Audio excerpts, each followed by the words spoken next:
இதயத்தின் காயங்களை தன் படைப்பின் மூலம் வேதனைகளை, துயரங்களை, துக்கங்களை, சோகம், வருத்தம், கவலை, காதல் என்று அத்தனையும் கலந்து வாழையில் பரிமாறும் படைப்பாளி தமிழ் சினிமாவின் தவிர்க்க முடியாத இயக்குனர் மாரி செல்வராஜ் அவர்களை இப்போது பேச அழைக்கிறோம்.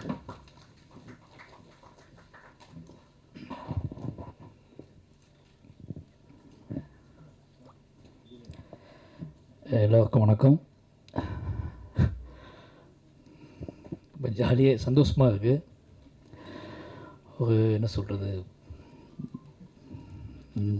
5 வருஷம் கழித்து சாரோட படம் வருது அப்படிங்கிறது, அது நான் ஸ்பாட்டுக்கு போகாத ஒரு படம் கூட சொல்லலாம்.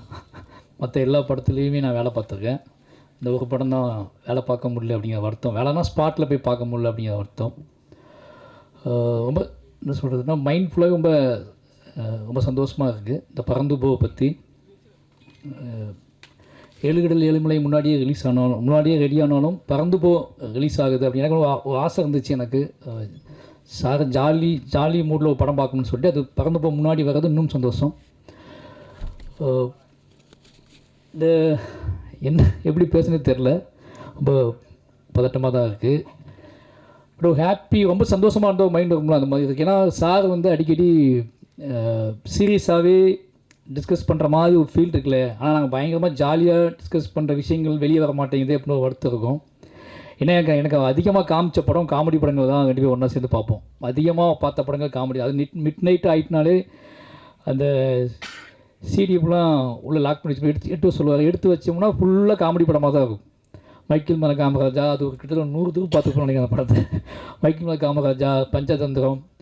ஒரு நாள் அது எந்த அளவுக்கு இருக்கும்னா ஞாபகம் வச்சு அந்த படத்தெல்லாம் கேட்டுகிட்டே இருப்பார். அந்த படத்தை எடு. நானே நிறைய ட்ரிப் காமெடி படங்களை பார்க்க ஆரம்பிச்சிட்டேன். என்னையவே களவாணி வந்தப்போ இந்த மாதிரி தான் நீ படம் பண்ணணும்.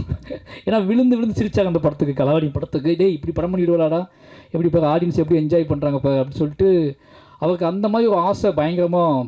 ஆடியன்ஸ் ஒரு லைஃப்பை, ஒரு நிஜத்தை பார்த்து அந்த நிஜத்தை அக்செப்டபுளாக நேர்மையாக அந்த நிஜம் அவங்கள தப்பான விஷயமாக யோசிக்க வைக்காமல் அந்த நிஜம் அந்த வாழ்க்கையை ரசித்து அவங்க சிரிக்கணும். வாழ்க்கைக்குள்ளே நமக்குள்ளே இருக்கக்கூடிய சின்ன சின்ன பிள்ளைகள் வச்சு நம்ம சிரிப்போம்ல, அந்த மாதிரியான மூமெண்ட்டு அவருக்கு ரொம்ப பிடிக்கும். உதாரணத்துக்கு சொல்லணும்னா ஒரு படத்துக்கு போயிருந்தோம் நானும் சாரும். ஒரு செகண்ட் ஷோக்கு போயிருந்தோம். படம் பேர் சொல்ல வேணாம். படம் ஆரம்பித்து ஒரு 10 நிமிஷம் இருக்கும். என்னடா படம் வாடப்போன்னு கூட்டி வந்துட்டார். நான் ரொம்ப வெயிட் பண்ணேன் சார், இதுக்கப்புறம் இவங்க வருவாங்க அவங்க வருவாங்க அப்படின்னு சொல்லி. அவங்களாம் கிழிச்சாங்க, நீ வாடா அப்படின்னு கூட்டி வந்து ஒரு 2 மாதம் கழித்து அந்த படத்தோட காமெடி ஆதித்யா டிவியில் ஓடிட்டுருக்கு. எனக்கு இந்த படத்தோட டிவிடி வேணும் அப்படின்னு கேட்டேன். அப்போ நான் சொன்னேன், சார் இந்த படத்தை நம்ம தேட்டருக்கு போனோம், இந்த படத்துக்கு தேட்டருக்கு போய்ட்டா பாயில் கூட்டி வந்தீங்க அப்படின்னு சொன்னேன். டேய் இந்த படத்தை டிவிடி வாங்கிட்டு வாடா, காமெடி மட்டும் பார்ப்போம் அப்படின்னு சொல்லி. அப்புறம் வாங்கிட்டு பார்த்தா அந்த டிவிடி அந்த படத்தோட காமெடியை எத்தனை நாள் பார்த்தானே தெரியாது. அது வடிவேல் சார் நடித்த படம். அந்த காமெடி பார்த்துக்கிட்டே இருப்பார், விழுந்து சிரிச்சிட்டே இருப்பார். அப்போ அவர் என்கிட்ட பேசுகிறது எல்லாமே அதிகமாக 2 பேரும் தனியாக இருக்கும்போது பேசுகிறது எல்லாமே பயங்கர காமெடி சென்ஸாக. என்னோட விஷயம் இருக்குல்ல, எனக்குள்ளே இருக்கக்கூடிய ஹியூமர்ஸை அதிகமாக வெளியே எட்டு வந்தது அவர் தான். என்னை பற்றி பேசிகிட்டே இருப்பார், என்னை பற்றி கேட்டுகிட்டே இருப்பார். அது எல்லாமே பயங்கரமாக தங்கமீன்கள் ஷூட்டிங் அப்போ ஒன்று நடந்துச்சு. அப்போ நான் ரொம்ப இன்னசென்ட்டாக இருப்பேன். தங்கமீன்கள் ஷூட்டிங் அப்போ எங்கள் அப்பாவுக்கு பாம்பு கடிச்சிருச்சு. ரொம்ப ஷூட்டிங் ஸ்பாட்டில் நடந்துருச்சு. அப்போ நான் பயங்கரமாக அவர்கிட்ட அழுது வீட்டுக்கு ஆஃபீஸ் போகணும்னு சொல்லிட்டு இருக்கும்போது, ஊருக்கு போகணும்னு சொல்லிட்டு இருக்கும்போது, அவனுக்கு ஃப்ளைட் டிக்கெட் போட்டுங்க ஊருக்கு அனுப்புங்க அப்படின்னாங்க. அப்போ நான் அழுதுகிட்டே சொன்னேன், எனக்கு பாஸ்போர்ட் இல்லை அப்படின்னு சொல்லி. அவள் பக்கத்தில் இருந்தே பாஸ்போர்ட் திருநெல்வேலிக்கு போக தேவையில்லடா அப்படின்னு. எனக்கு அப்போ இப்போ நினச்சி பார்க்கும்போது பயங்கர ஐயோ இப்போலாம் இருந்திருக்குமேன்னு சொல்லிட்டு அவள் அப்போ அதை தெரியாத மாதிரி பக்கத்தில் காது பக்கத்துலேருந்து சொன்னார், டேய் திருநெல்வேலிக்கு போய் வைக்கிறா பாஸ்போர்ட்டு, டிக்கெட் போட்டால் போயிட்டு வரா அப்படின்னு சொன்னார். 2 பேருமே நிறைய நாள் அதுக்கப்புறம் எந்த பாயிண்டில் நாங்கள் மாறினோம்னு யோசிச்சு பார்த்தா, இனி 2 பேர்த்தையும் ரொம்ப சீரியஸாக மாற்றின பாயிண்ட்னா ஈழ பிரச்சனை தான் சொல்லலாம்.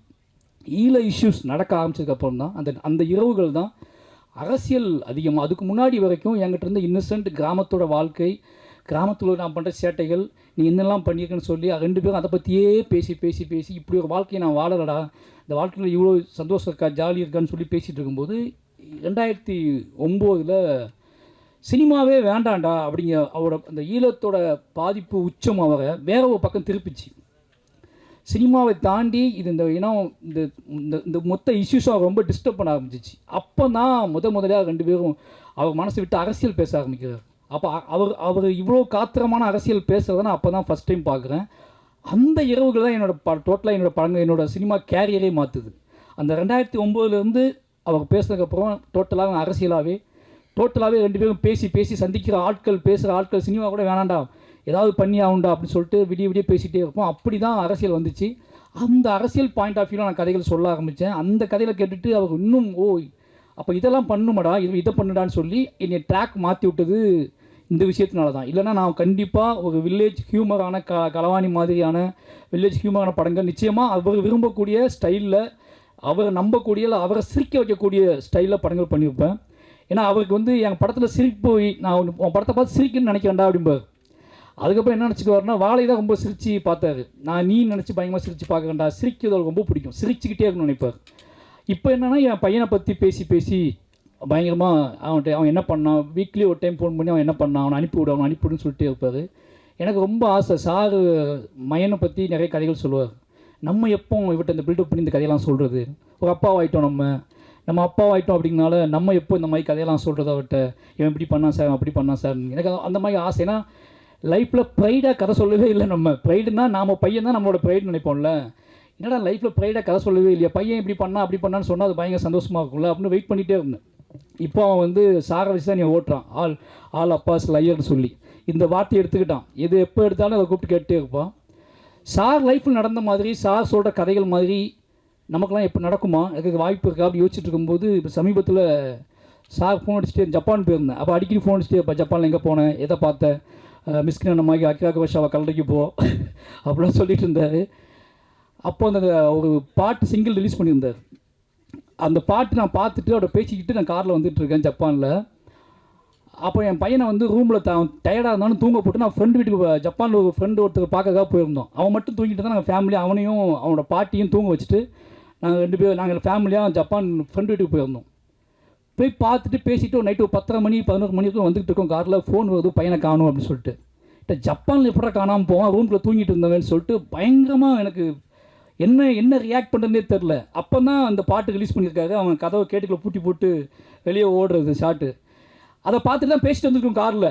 பையனை காணும் ஜப்பானில், அவங்க அம்மா அப்பா அவங்க பாட்டி ஃபோன் பண்ணி பயங்கரமாக அழுறாங்க, பையனை காணும் அப்படின்ட்டு. ஜப்பானில் குட்டி குட்டியாக ரூம்லாம் என்னென்னு கத்துனா பயந்துருவாங்கன்னு சொல்லிட்டு நான் பயங்கரமாக ஏதோ வாழ்க்கையை டோட்டலாக ஏதோ நடக்க போகுது. ஏன்னா எனக்கு அந்த ஹோட்டலோட காரிடர், அந்த லிஃப்ட்டு, ஏன்னா அவன் என்னென்ன பண்ணுவான்னு எனக்கு தெரியும். இப்போ ஒன்று ஓப்பன் பண்ணிவிடுவான், பட் அது உள்ளே போய் திருப்பி அங்கேருந்து வெளியே வர தெரியாது, லிஃப்ட்டுக்குள்ள லாக் ஆகிருப்பானா அப்படிங்கிற எல்லா பயமும் வந்துட்டு போகுது.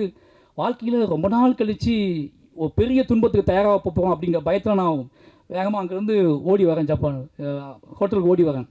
வந்தால் ரிசப்ஷனில் 2 ஜப்பான் ஆண்டிகள் மட்டும் உட்காந்து அவன் சிரித்து பேசிக்கிட்டு இருந்தான். ஒரு 3-3.5 வயசு தான் ஆகுது. நான் ஓடி வந்து அவனை தூக்கிட்டு அப்புறம் என்னடா அப்படின்னு கேட்டால் கண்ணு மட்டும் கலங்கி இருந்துச்சு அவனுக்கு. நீ எங்கே போனேன் அப்படின்னு கேட்டான். நான் ஃப்ரெண்டு வீட்டு போனேன், தூங்கிட்டு தானே இருந்தேன் அப்படின்னு கேட்டேன். அப்போ அவங்க பாட்டி வந்தாங்க, பயங்கரமாக அழுதாங்க. அப்போ தான் இந்த மாதிரியான வேர்ல்டு அந்த ஆட்டிடியூட்டை நான் ஃபஸ்ட் டைம் பார்க்கேன். என் லைஃப்பில் அப்படி கிடையாது. ஏன்னா எங்கள் அப்பா கூட நான் இருந்ததே இல்லை. நான் வேலைக்கு போனேன், எங்கள் அப்பா நான் வேலைக்கு போகிற டைம், சின்ன வயசில் வேலைக்கு போகிற டைம் எங்கள் அப்பா வீட்டில் இருப்பார், எங்கள் அப்பா வேலைக்கு போயிடுவார். அப்பாவும் பையனும் பிரிந்து வேலை பார்த்த வாழ்க்கை என் வாழ்க்கை. சின்ன வயசுலேயே நான் வேலைக்கு போயிட்டேன். அப்போ எனக்கு அந்த அப்பாவோட இன்ட்ராக்ட் பண்ணுறது, அப்பாவை தேடுறது அப்படிங்கிறது எனக்கு இல்லவே இல்லை. அவங்க அப்பா வேலைக்கு போய்ப்பான்னு எனக்கு தெரியும். ஆனால் அப்போ தான் அவன் சொல்ல, நீ எங்கே போனேன்ட்ட கேட்டான். ஃபஸ்ட் டைமாக என்னை பார்த்து கேட்குறான், நீ எங்கே போன அப்படின்னு கேட்குறான். நாங்கள் ஃப்ரெண்டு வீட்டுக்கு போயிருந்தேன்னு சொன்னேன். என்ன நடந்துச்சுன்னு கேட்டால், இவன் எந்திரிச்சிருக்கான், என்னை காணும். அவங்க பாட்டி ஒரு ரூம் போட்டிருந்தோம், நான் தனியாக ரூமில் இருந்தேன். சரி அப்பா ரூமில் இருப்பாருன்னு சொல்லிட்டு அவன் என்ன பண்ணியிருக்கான், கதவை பாட்டிக்கு தெரியாமல் ஷூலாம் மாட்டி, பேம்பஸ்லாம் போட்டிருந்தான், பேம்பஸ்லாம் கழட்டிட்டு பேண்ட் ஷர்ட் மாட்டி ஷூ மாட்டி வெளியே டோர் லாக் பண்ணிட்டு என் ரூம் போயிருக்கான். அந்த காரிடார்லேயும் நடந்து போயிருக்கான். என் ரூமும் ஓப்பன் பண்ணி பார்த்துருக்கான். அங்கே லாக் ஆகிருக்கு. திருப்பி இங்கேருந்து ஓப்பன் பண்ணி இது க்ளோஸ்டாக இருக்குது. அவனுக்கு உள்ளே போக முடியல. அந்த காரிடார்லேயே அலைஞ்சிட்டு இருந்திருக்கான். பக்கத்துக்கு யோசிச்சு பார்த்துருக்கான், தட்டி பார்த்துக்கான். அவங்க தூங்கிட்டு இருந்திருக்காங்க. எல்லா ரூமையும் தட்ட ஆரம்பிச்சிட்டான். போய் எல்லா ரூமையும் தட்டியிருக்கான். ஏதோ ரூம்லேருந்து 2 பேர் வெளியே வந்திருக்காங்க. அவங்ககிட்ட எழுதி கொடுத்துருக்கான், மாரி செல்வராஜ்னு எழுதி கொடுத்துருக்கான். டேரக்டர் மாரி செல்வராஜ்னு எழுதி கொடுத்துருக்கான். எனக்கு பயங்கர ஆச்சரியமாக இருந்துச்சு. அவங்க சொல்கிறாங்க, அந்த 2 லேடிஸ்ன்னு சொல்கிறாங்க, டேரக்டர் மாரி செல்வராஜ்னு எழுதி கொடுத்தான் அப்படின்னு சொல்லி அவன் கீழே போய் கொடுத்தோம். நீங்கள் வந்திருக்கீங்கன்னு சொன்னாங்க அப்படின்னு சொல்லி இங்கே உட்கார வச்சிட்டோம் அப்படின்னு சொல்லி. எனக்கு அவ்வளோ நேரம் பயமாக இருந்த பயம் அவனை இந்த எக்ஸ்போசரில் இருக்கான் அப்படிங்கும்போது சார் ஃபஸ்ட் டைமாக நான் அதை பயங்கரமாக ப்ரைட் பண்ணேன். சார்ட்ட உடனே ஃபோன் பண்ணி இந்த மாதிரி பண்ணிட்டான் அப்படின்னு சொன்னேன். அவர் சிரித்து உருண்டு கிடந்தார். இதுக்கப்புறம் நீ வந்து உன்னோட சினிமா மாறும், உன்னோட மொழி மாறும், சமூகத்தின் மீது உனக்கு இருக்கக்கூடிய ஒரு நம்பிக்கை பிறக்கும். நீ வந்து உனக்குள்ளே இது வரைக்கும் இருந்துக்கிட்டு இருந்த விஷயம் எல்லாத்தையுமே அவன் சேஞ்ச் பண்ணுவான், அந்த பார்வையை சேஞ்ச் பண்ணுவான், பெரிய நம்பிக்கையை கொடுப்பான்ட்டு ரொம்ப நேரம் பேசிகிட்டு இருந்தார். மறுநாள் காலையில் நாங்கள் வெளியே அவுட்டிங் கிளம்புறோம். நானும் அவன் தனியாக நின்றுட்டு இருக்கேன். அவன் கையை சிக்கன் பிடிச்சிட்டு இருக்கேன், எங்கேயா போயிடுவானு சிக்கன் நின்றுட்டு இருக்கேன். அந்த 2 ஜப்பான் ஆண்டியன் தள்ளி நடந்து போயிட்டுருக்காங்க. அப்பா என் ஃப்ரெண்ட்ஸ் போவாங்க அப்படின்னு சொல்கிறான். அவங்கள கூப்பிட்டு அதுக்கப்புறம் ஒன்றா வச்சு 4 பேர் ஒன்றா ஃபோட்டோ எடுத்துக்கிட்டோம்.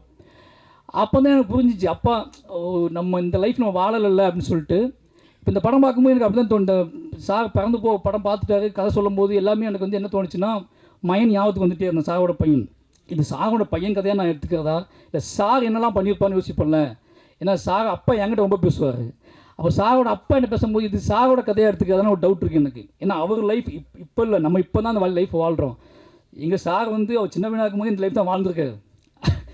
அவர் அதிகமாக வந்து நிச்சயமாக பார்த்தா இது அவரோட லைஃப் தான் நான் எடுத்துக்குவேன். ஏன்னா ஆனால் அதில் உண்மையான சொல்ல வேண்டிய விஷயம்னா, சாரோட அப்பாவும் போய் சொன்னது கிடையாது, சாரும் எங்ககிட்ட போய் சொன்னது கிடையாது. இது 2 தான் முக்கியமான விஷயம். ஆல் அப்பாஸ் லைன்னு சொல்லும்போது எனக்கு ஒரு அப்பாவா சார் ஒரு இடத்த கூட போய் சொன்னேன். ஆனால் நான் ஏகப்பட்ட போய் சொல்லியிருக்கேன் அவர்கிட்ட. நான் வந்து இந்த உலகத்தில் நிறைய போய் சொன்னேன்னா அவர்கிட்ட தான் சொல்லியிருக்கேன். ஏன்னா ஒருத்தர் நம்ம யார்கிட்ட போய் அதிகமாக சொல்லுவோம், யோசிச்சுப்பாங்க, நம்மளை இவங்களை விட்டுறக்கூடாது, நம்மளை இவங்க விட்டுறக்கூடாது, நம்மளை வந்து இவங்க போன்னு சொல்லிடக்கூடாது, நம்மளை வந்து சந்தேகப்பட்டுறக்கூடாது, ஒரு நிமிஷம் கூட நம்ம மறந்துடக்கூடாது அப்படின்னு நினைக்கக்கூடிய ஆள்கிட்ட நம்ம நிறைய பொய் சொல்லுவோம். அப்படி நான் நிறைய பொய் சொன்ன ஆள்னா எங்கள் டைரக்டர் தான். ஏன்னா காதலிக்கும் போது நீங்கள் பொய் சொல்லி தான் ஆகணும். என்னோடய காதலியை தேடி போகும்போது நான் பொய் சொல்லி தான் ஆகணும். நிறைய பொய் சொல்லிட்டு போயிருக்கேன். ஆனால் அவர் ஒரு நாளுமே இது என்கிட்ட ஒரு பொய் சொன்னதான் எனக்கு ஞாபகமே இருக்குது. இப்படி சார் இப்படி பொய் சொல்லிட்டாரே அப்படின்னு ஒரு ஞாபகமே எனக்கு இருந்தது இல்லை. பொய்யே சொன்னது கிடையாது. ஆனால் அவர் அவங்க அப்பாட்ட நிறைய பொய் சொல்லியிருக்காரு அப்படிங்கிறது நமக்கு தெரியுது. எனக்கு யோசித்து பார்க்கும்போது இந்த கதை வந்ததில் ஒரு பெரிய சந்தோஷம். இந்த படம் பார்க்கும்போது, இந்த படம் ஆரம்பித்த நாள்லேருந்து சிவா தான் ஹீரோன்னு சொல்லும்போது ஒரு பெரிய ஷாக்கு எல்லாத்துக்குமே. சிவா எனக்கு என்ன பயம்னா, மம்முட்டி சார் ஸ்பாட்லேயே நம்ம வந்து மம்முட்டி சார் அதையே நம்ம பயந்துக்கிட்டு இருந்தோமே, இப்போ சிவா கூட எப்படி இருப்பார் அப்படின்னு சொல்லிட்டு பயம் இல்லாமல் இந்த படம் எப்படி வரணும் இல்லை, இந்த ஸ்பாட் எப்படி இருக்கும் அப்படின்னு சொல்லி தான் பயம் இருந்துச்சு. டெய்லி ஃபோன் பண்ணி அமுதன்ட்ட கேட்பேன், அடிச்சு எப்படி போயிட்டு ஸ்பாட் அப்படின்னு கேட்பேன். அது ரொம்ப ஜாலியாக இருக்காங்க 2 பேரும் அப்படிம்பாங்க. 2 நல்லா சிரிச்சு பேசிகிட்டு இருக்காங்க. சரி ஷூட்டிங் ஆரம்பிச்சாச்சா அப்படின்னு கேட்டால், சிவா ஏதோ படத்துக்கு போயிருக்காரு வந்து ஆரம்பிச்சு. சார் மாறிட்டாரா இல்லை சிவா கூட போய் மாற்றிட்டாரான்னு தெரில, பயங்கரமான சிந்தைகள் இருந்துச்சு. அப்போ இந்த காலகட்டத்தில் சார்ட்டு ஒரு பயங்கரமான ஒரு என்னையை பார்க்கும்போதெல்லாம் பேசுகிற மொழி சந்தோஷமாக ஹாப்பியாக பேசிட்டே இருப்பா. என்னடா நம்ம சினிமா எதுக்குடா எடுக்கிறோம், ஒரு காலத்தில் சினிமா எதுக்குடா எடுக்கிறோம், இந்த ஆர்ட் நம்ம உருவாக்க கலை எல்லாமே ஏதோ வகையில் நம்மளை சந்தோஷப்படுத்தணும் மேடம், நம்மளை வந்து ஹாப்பியாக வச்சுக்கணும் மேடம் அப்படிம்பாரு. நான் ரொம்ப டிப்ரெஷனாகவே இருப்பேன்னு அவருக்கு தெரியும். எதுக்கு இப்படி எதுக்கு ஏன் இவ்வளோ எமோஷனலாக இருக்கேன் அப்படின்னு சொல்லி இந்த படத்தெல்லாம் காட்டி, இந்த விஷயத்தெல்லாம் காட்டி, எனக்கு இந்த படம் பார்த்ததை விட அவர் படத்தை பற்றி சொன்னது அதிகம். இந்த படத்தில் ரொம்ப முக்கியமான விஷயம் அப்படின்னா, எனக்கு இன்னும் ஞாபகத்துக்கு இந்த ஷர்ட்டை நான் அசிஸ்டன்ட் டைரக்டர் ஆகும்போது, நான் ஆஃபீஸ் பாய் ஆகும்போது இந்த சட்டை ஒன்று இருந்துச்சு. அது நான் வந்து ரொம்ப நாள் நான் எடுத்துகிட்டு போய் நான் ஸ்கிரிப்ட் எழுதும்போது, நான் ஊர் சுற்றும் போது அந்த சட்டையை நான் போட்டு அலைஞ்சேன். திருப்பி அதே மாதிரி ஒரு சட்டையை எப்படி கண்டுபிடிச்சி எனக்கு போய் ஷாக் ஆகிடுச்சு. நம்ம கொண்டு இது வந்து சொல்லாமல் வேண்டாமேன்னு தெரியல. அந்த சட்டையை போட்டுட்டு ரொம்ப நாள் நான் அலைஞ்சிட்டு இருந்தேன். அந்த ஃபோட்டோஸே இப்போ ராமேஸ்வரத்துலாம் போனேன். அவர்கிட்ட போய் சொல்லிட்டு அந்த சட்டையை போட்டு ராமேஸ்வரத்துக்குலாம் போனேன். அவ்வளோ இந்த படம் ஃபுல்லாக சட்டை போட்டிருக்காரு. எனக்கு அதுதான் ஆச்சு. இந்த படம் ஃபுல்லாக சட்டை போட்டு ரோட்டில் அலைஞ்சிக்கிட்டே இருக்காங்க. நான் இதே சட்டையை போட்டு ராமேஸ்வரம் ஃபுல்லாக அலைஞ்சிட்டே இருந்தேன். ஏதோ வகையில் எப்படி பார்த்து எல்லா வகையிலையும் ஒரு மகனாக நின்று பார்க்கும்போது இந்த கதை ஆல் அப்பாஸ் லைன்னு சொல்லும்போது பொய்யே சொல்லாத ஒரு அப்பா ராம் சார் எடுத்த படம் தான் பறந்துப்போம். அவரை பற்றியான எந்த பொய்யுமே சொல்லாமல் எல்லா படைப்புகள்லையுமே அவரை பற்றியான பொய்கள் இருக்கக்கூடாதுன்னு நினைப்பார். அவர் உருவாக்குற மனிதர்கள்ட்ட பொய் இருக்கக்கூடாதுன்னு நினைப்பார். ஒரு கேரக்டர் டிசைன் பண்ணும்போது நான் கற்றுக்கிட்ட லேர்னிங் என்ன அப்படின்னு அவர்கிட்ட பெரிய முக்கியமான விஷயம்னா, தான் உருவாக்குற கதாபாத்திரங்கள்ட்ட பொய் இருக்கக்கூடாதுன்னு நினைப்பார்.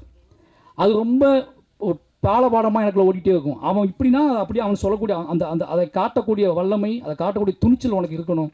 அப்படி இல்லைன்னா நீ பொதுவாக மூடி மறைச்சி நல்ல பேர் வாங்கணுக்காக ஒன்று பண்ணக்கூடாது, பொய் இருக்கக்கூடாது அப்படின்னு சொல்லுவார். அப்படி ஒரு பொய்யற்ற மனிதர் எடுத்த படம் தான் பறந்துப்போ. அப்படி அவர் எல்லா படத்துலையுமே அந்த பொய் இருக்காது. அவருக்குள்ளே என்ன தோணுதோ அதை எப்படி எடுப்பார். இந்த படம் நிச்சயமாக ஏன்னா ரொம்ப சந்தோஷமான நாள் எங்களுக்கு. ஏன்னா இப்போ அருண் விஸ்வா சொன்ன மாதிரி ஜூலை 4 2 படம் ரிலீஸ் ஆகுது. கிட்டத்தட்ட அந்த படத்துக்கு இதே மாதிரி நான் போய் பேசி ஆகணும். ஏன்னா இப்போ பார்த்தீங்கன்னா அவர் ப்ரொடியூசராக இருக்கார், நான் ஒரு டைரக்டராக இருக்கிறேன், சார் வந்து டைரக்டர் ஆகிட்டு 3 படம் ஒன்றா ரிலீஸ் ஆகுது, இந்த 2 படம் ஒன்றா ரிலீஸ் ஆகுது. ரொம்ப சந்தோஷமான விஷயம். இதில் முக்கியம் சொல்ல போனால் கிரேஸ் அவங்க கும்பலாங்கி நைட்ஸ் பார்த்துட்டு பயங்கரமாக பிடிச்ச ஒரு ஆக்டர். சார் படத்தை நடிக்கணும்னு ரொம்ப சந்தோஷமாயிடுச்சு எனக்கு. ஏன்னா நிச்சயமாக ஒரு அவங்களாம் வேறு ஏதாவது படத்தில் வச்சா ஒரு பையன் வரும்ல, என்னென்ன இந்த படத்தில் மாட்டிட்டாங்கன்னு தோணும். பட் சார் படத்தை அவங்க நடிக்கிறாங்க, ரொம்ப சந்தோஷம். இந்த பையன் எனக்கு வந்து நிறைய நேரத்தில் அவன் வந்து மையனை ஞாபகப்படுத்தினான். ஏன்னா அப்படியே அவன் வந்து தான் பையனை பார்த்ததை, அவனோட ஆட்டிடியூட்டை, அவனுக்குள்ள அவன் ஒரு விஷயத்தை எவ்வளோ சவுண்டாக கேட்பான், ஒரு விஷயத்தை எவ்வளவு நாசுக்காக கேட்பான், எப்படி லாக் பண்ணுவான், எல்லாத்தையும் தெரிஞ்சுக்கிட்டு பண்ண மாதிரி, எல்லாத்தையும் பார்த்து பார்த்து இவனை உருவாக்குன மாதிரி இருந்துச்சு. எனக்கு என்னோட ஃபாதர், என்னோட அப்பா ராம் சார் வந்து அவர் எடுத்த அந்த படத்தை பார்க்கும்போது நான் என்னையை உருவாக்குன அந்த ஃபீல்டில் தான் நான் பார்க்குறேன். என்னையை வந்து நான் அவர்கிட்ட என்னெல்லாம் ஆசைப்பட்டேன், என்னையை எப்படி உருவாக்குனாரு, அந்த ஃபீல்டில் தான் அந்த படத்தை பார்க்குறேன். நிச்சயமாக எங்கள் ஃபேமிலியோட திருவிழானே சொல்லலாம் இந்த படம். எல்லோரும் சொல்கிறாங்க மாரி செல்வராஜ் உருவாக்கிட்டார்னு சொல்லி. அதான் சொல்கிறேன்ல, எங்கிட்ட இருக்கிற நல்ல விஷயம் அத்தனையுமே அவரால் உருவாக்கப்பட்டது. எங்கிட்ட இருக்கிற அரசியல் நேர்மையோ இல்லை எங்கிட்ட இருக்கிற குறைந்தபட்ச நல்ல விஷயம் ஏதாவது இருக்குன்னு நீங்கள் நம்புனீங்கன்னா அது ஏன்னா நான் அப்படி வாழலை. அப்படி ஒரு வாழ்க்கையை எனக்கு இந்த சமூகம் எனக்கு அப்படி ஒரு வாழ்க்கையை கொடுக்கவே இல்லை. இந்த சமூகம் எனக்கு கொடுத்தது எல்லாமே சந்தேகத்துக்குரியது தான். இந்த சமூகம் எனக்கு கொடுத்தது எல்லாமே இவனுக்கு கொடுக்கலாமா, இவனுக்கு வேண்டாமா, இவன் இந்த சமூகத்துக்கு தேவையா வேண்டாமா அப்படிங்கிற சந்தேகத்திலேயே வச்சிருந்த சமூகத்துக்கிட்ட எனக்கு என் லைஃப்பில் இருக்க நல்ல விஷயம் அத்தனையுமே என்னோடய இயக்குனரால் கொடுக்கப்பட்டது. ஒரு காதல் மேலே, ஒரு பிரியத்தின் மேலே, அன்பின் மேலே, நம்ம அப்பா அப்படிங்கிற கேரக்டரையே, அப்பாங்கிற வாழ்க்கையின் மீதே எனக்கு ஒரு பெரிய பிரியத்தை கொடுத்தது. அவ்வளோதான். நான் ஒரு அப்பாவாக இருக்கேன் அப்படிங்கிற ப்ரைட்னஸ்ஸையே. ஏன்னா இது இல்லைன்னா நான் வேறு மாதிரி அப்பாவாக இருந்திருப்பேன். ஒரு பையன் பிறந்தான், ஓகே அவன் வேலையை பார்க்குறான், நம்ம வேலையை பார்க்கணும் அப்படின்னு இருந்திருப்பேன். ஆனால் இப்போ டெய்லி அவனை பார்த்துக்கிட்டே இருக்கேன். எங்கிட்ட இருக்கிறத விட இப்போ அவன் ராம் சாரை பற்றி தான் கேட்குறான் அதிகமாக. சாட்டை போகணும்னு சொல்கிறான். என்னை நேசித்ததை விட என் பிள்ளைகளை அவர் நேசிக்கிறாங்க அப்படிங்கிறது வந்து ஒரு பெரிய எனக்கு உண்மையாக பொறாமையாக இருக்குது. என்னடா நீ வேணாண்டா அவனை அனுப்பிவிட்றா அப்படிங்கிறார். சார் நான் வரட்டுமா அப்படின்னு கேட்டால், நீ வந்து எனக்கு இன்றைக்கி என்ன பண்ண பார்ப்பா, அவனை அனுப்பிவிடு அப்படின்னு கேட்குறாரு. அவன் போகிறான், அவன் போயிட்டு அவன் இப்போ ஐஸ்கிரீம் வேணும் எப்படி கேட்குறான், அவன் ஐஸ்கிரீம் வேணும்னு கேட்க மாட்டேன்றான். ராம் சார் ஆஃபீஸ்க்கு போகணும் அப்படின்னு கேட்குறான். ஏன்னா அங்கே போனால் அவன் வாங்கி கொடுப்பான்னு அவனுக்கு தெரியும். அவன் அப்படி ஆகிட்டான் எல்லாத்துக்குலையுமே. எனக்கு என்ன அப்படின்னா ரொம்ப சந்தோஷமாக இருக்குது. எனக்கு என்னென்னா மைண்டை என்ன தோணுதுன்னா, அவன் அப்படியே வளரணும். அந்த ஷேடோவிலே அவன் சார்கிட்ட டேரக்ட் ஏன்னா என்னையால் அவ்வளோ அறிவை, அவ்வளோ நாலேஜை புகட்ட முடியுமான்னு தெரியாது. ஏன்னா நான் ஏதோ வழியில் என்னை அறியாமலே சமூகத்தின் மீது பயத்தை தான் அவனுக்கு புகட்டுறேன். சமூகத்தின் மீது பயத்தையும் அவநம்பிக்கையும் தான் ஏதோ வகையில் நான் அவன்கிட்ட என்னை அறியாமலே இப்படி பண்ணக்கூடாதுன்னு சொல்கிறேன். இப்படி பண்ணுறா நீ அப்படின்னு சொல்கிற துணிச்சல் வந்து என்கிட்ட இல்லவே இல்லை. அதை நான் நிறைய இடத்துல உணர்ந்துருக்கேன். என் பிள்ளைங்கிட்ட நான் உணர்ந்துருக்கேன். விடு அவன் பார்த்துக்குவான் அப்படின்னு சொன்னதே கிடையாது நான். அவன் அப்படி பண்ணுறான் இது தப்பாக நாளைக்கு தப்பாக நினச்சிக்குவாங்க, ஏதாவது தப்பாக நினச்சிக்குவாங்க அப்படின்னு சொல்லிகிட்டே இருப்பேன் நான். ஆனால் அவங்க டேய் நீ பண்ணுற, நீ குதிட்டா, நீ ஆடுறா, நீ ஓடுறா, அவனை விடுறா அப்படின்னு சொல்லக்கூடிய எனக்கு சொன்னார்ல, அதே மாதிரி அவனுக்கு சொல்லி வளர்த்துக்கிட்டு இருக்காரு. அவனோட ஏன்னா அவரே பேர் வச்சு 2 பேர்த்தையும் அவரோட பார்வையில் வளர்க்குறாரு. நிச்சயமாக எனக்கு அந்த சந்தோஷம் ஒரு முக்கியமான சந்தோஷம். பறந்து போ 5 வருஷத்துக்கு அப்புறம் எல்லோரும் இந்த படம் பார்க்கும்போது நம்ம எவ்வளோ எனக்கு என்னென்னா நிறைய பேர் பார்க்கும்போது உங்கள் சார் படம் பார்த்தேன்னு யாருமே சொல்ல மாட்டாங்க. என்கிட்ட எல்லாருமே சாரை பார்த்தேன்னு சொல்லுவாங்க. இந்த 6 வருஷத்தில் ராம் சாரை பார்த்தேன் அப்படின்னு என்கிட்ட ஒரு பெரிய சேஞ்சோட சொல்லுவாங்க. உங்கள் சார் பார்த்தீங்கன்னா எனக்கு பெரிய பொறாமை, பெரிய பெருமை என்ன அப்படின்னா, நிறைய டைரக்டர்ஸ் என்கிட்ட வந்து ஹிட்டு கொடுத்த டைரக்டர்ஸ் நிறைய பேர் சொல்லுவாங்க என்கிட்ட, தயவாது இந்த கதையை உங்கள் சார் தான் மாற்றி விட்டார், இந்த பாயிண்ட் அவர் தான் மாற்றி விட்டார், இந்த விஷயத்தை அவர் தான் மாற்றி விட்டார். அவர் மீட் பண்ண போகும்போது கதை சொன்னேன்.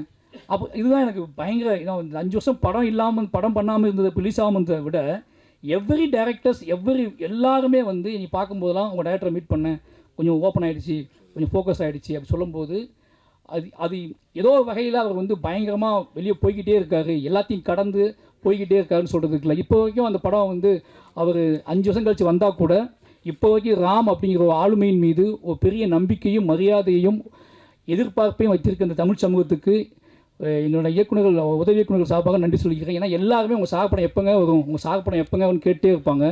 எங்கள் குடும்பத்தின் சார்பாக உங்கள் அத்தனை பேருக்கும் எங்கள் நன்றியை தெரிவிச்சுக்கிறேன். வந்திருந்த அத்தனை பேருக்குமே ரொம்ப நன்றி. இதில் ஒர்க் பண்ணவங்க எனக்கு நிறைய வந்து நான் ரொம்ப எமோஷ்னலாக டக்குன்னு சாகை பற்றியே பேசுனதுனால இதில் ஒர்க் பண்ணவங்க எல்லாருமே இண்டிவிஜுவலாக எனக்கு தெரியும். எங்கள் அத்தனை பேருமே தயா வந்து சந்தோஷ் வந்து மாமன்னனில் ஒர்க் பண்ணும்போதே நான் வந்து அவரோட பழக்கம் ரொம்ப என்னது ரஹ்மான் சாரோட மைண்டில் என்ன ஓடிட்டுருக்கு அப்படின்னா நைஸாக அவர்கிட்ட பேச்சு தான் தெரிஞ்சுக்குவேன். ரொம்ப என் மேலே பெரிய நம்பிக்கையை வச்சுக்கிறோம், மரியாதை வச்சுக்கக்கூடிய ஒரு மியூசிக் அவர் இப்படி மியூசிக் ஆகிட்டார், சார் படத்தில் ஓப்பன் ஆகிட்டார் அப்படிங்கிற ரொம்ப சந்தோஷம். இப்படி ஒவ்வொருத்தருமே இந்த படத்தில் அவங்களோட உழைப்பை பெருசாக போட்டிருக்காங்க. சிவா சார் நிறைய பேசணும், அதில் மேடைகள் நிறைய இருக்குது. முதல்ல சாரை சந்தோஷமாக பார்த்துக்கிட்டார் சிவா சார். ஏன்னா சார் எப்படி சார் ஸ்பாட்டு போச்சு அப்படின்னா, ஒரு ஹீரோவை பற்றி சிரித்து சார் சொல்கிற ஃபஸ்ட்டு படம் இதுதான். அதாவது என்னென்னா, அவர் மற்ற ஷூட்டிங் ஸ்பாட் கேட்கும்போது கொஞ்சம் அவர்கிட்ட ஒரு சின்ன இது இருக்கும். ஆனால் இந்த ஷூட்டிங் ஸ்பாட்டை கேட்கும்போது அவங்க அறியாமலேயே அது ஒரு முகத்தில் ஒரு பெரிய புன்னகை வந்துகிட்டே இருக்கும். அந்த புன்னகைக்கு ஒரே காரணம் சிவா சார். Thank you sir. எல்லாத்துக்கும் நன்றி. அப்போ ஹாட் ஸ்டார், வாழை எனக்கு தெரியும், இருக்கிறதையும் குடும்ப கம்பெனி மாதிரி ஆகிட்டீங்க. வாழைக்கு அவங்க கூட சப்போர்ட் உங்களுக்கு தெரியும். ஏன்னா வாழை இப்போ பறந்து போக மூலமாக தான் வாழை நடந்துச்சு. பறந்து போகிறதுக்காக தான் எல்லோரும் மீட் பண்ணி பேசிக்கிட்டே இருப்போம். அப்போது அந்த கேப்பில் வாழை ஆரம்பித்து வாழையை பண்ணிடலான்னு போயிட்டோம். ஏன்னா இப்போது வாழை வந்ததுக்கப்புறம் இது தேட்டருக்கெலாம் பறந்து போ அடுத்த படமாக ஹாட் ஸ்டாரோட அடுத்த படமாகவே பறந்து போ வர்றது அப்படிங்கிற ஒன்று இருக்குல்ல, அது ஏன்னா தொடர்ந்து ஹாட் ஸ்டாரோட பேசிகிட்டே இருக்கோம் நம்ம அப்படின்னு சொல்லி ஒரு பெரிய சந்தோஷம்.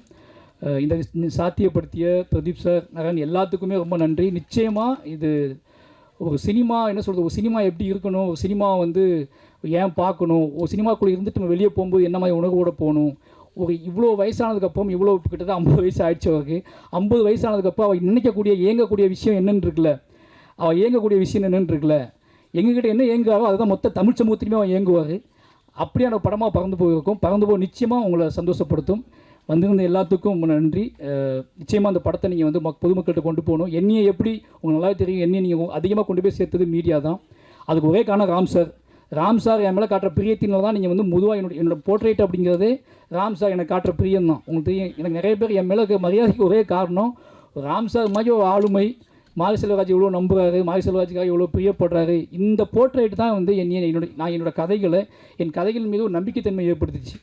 ஒருத்தர் இவ்வளோ ஜெனூனான, இவ்வளோ லிட்ரேச்சரான, இவ்வளோ உலக அரசியல், இவ்வளோ இலக்கியம் தெரிஞ்ச ஒருத்தர் மாரி செல்வராஜோட படைப்புகளை தாண்டி மாரி செல்வராஜ் நம்புகிறாரு, அவனை நேசிக்கிறாரு, அவனை கைக்குள்ளே வச்சுக்கிறாருன்னா இந்த போர்ட்ரேட் இருக்குல்ல, இந்த போர்ட்ரேட் தான் என்னோடய அடுத்தடுத்த கதைகளை யோசிக்க வச்சிச்சு. அப்படியாப்பட்ட போர்ட்ரேட் கொடுத்தது மீடியா. அந்த மீடியா என்னையை கொண்டாடியது போலவே இந்த வாழையை கொண்டாடியது போலவே பறந்து போவையும் நிச்சயமாக கொண்டாடி மக்கள்கிட்ட கொண்டு போய் சேர்க்கணும்னு நம்புகிறேன். நன்றி எல்லாத்துக்கும்.